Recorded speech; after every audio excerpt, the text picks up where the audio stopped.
Hello, everyone. Well, welcome to this first class of the last partial. We are going to start finally one of the topics that we talk a lot about during the whole course.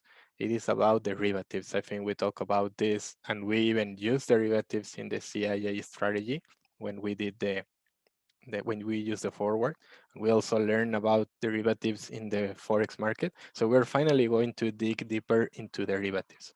So this is the first presentation, and today we're going to do a brief introduction, and we're going to focus on futures, forwards, and swaps. The next class, we're going to focus on options, and then we're going to do some exercises with options and with forwards and futures. And then in the last class, because we only have 3 more classes, this class this week on this Tuesday, then we have 1 more week where we're going to see options. And then we have one last class before the exam where we are going to learn about risk management, portfolio theory, and some things about optimizing the investments and portfolios. It's a brief introduction because it's the last topic of this course, but I think it is very interesting because you are going to see how can we diversify risk and things like that. If you are studying finance or accounting, think that you are going to take another class about this. There is a specific course for risk management.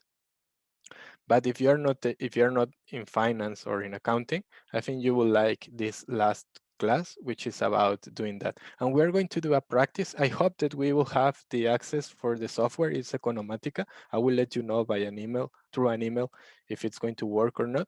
But I will give you a tutorial of how we can do in real life with real life data what we are going to learn in the class. So if in case that it doesn't work because of the issues that we have working online, you can keep that tutorial, and whenever we are back on campus you can put it into practice. I will also do it like step by step, and you can keep the video on YouTube, will stay forever, hopefully.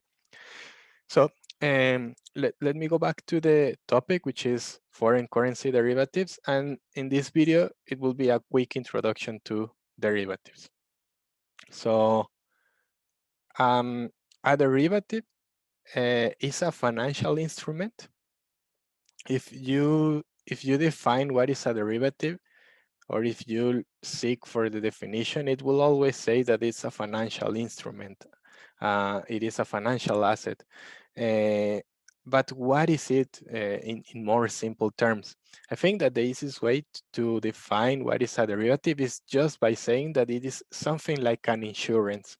Like a derivative is a contract where uh, you, the two parties can uh, sign an obligation to do or not to do something. I know it sounds really confusing, but I think with more examples, it will work out better. So we can say that it is a financial instrument, it is a financial asset, and in simple words, it can be seen like an insurance. I will explain why. So something interesting about derivatives, it's because the value of the derivative of that asset derives from another asset. That's why it's called derivative. Because if physically a derivative, it's only a piece of paper. It is only a contract between two parties, which they sign on doing or not doing something. So the piece of paper doesn't have any value by itself, but because the piece of paper talks about another asset, then it can gain or lose its value. So I think that I will start a new video so I don't make this video too long, and I will give you some examples about derivatives, and I think it will become clearer.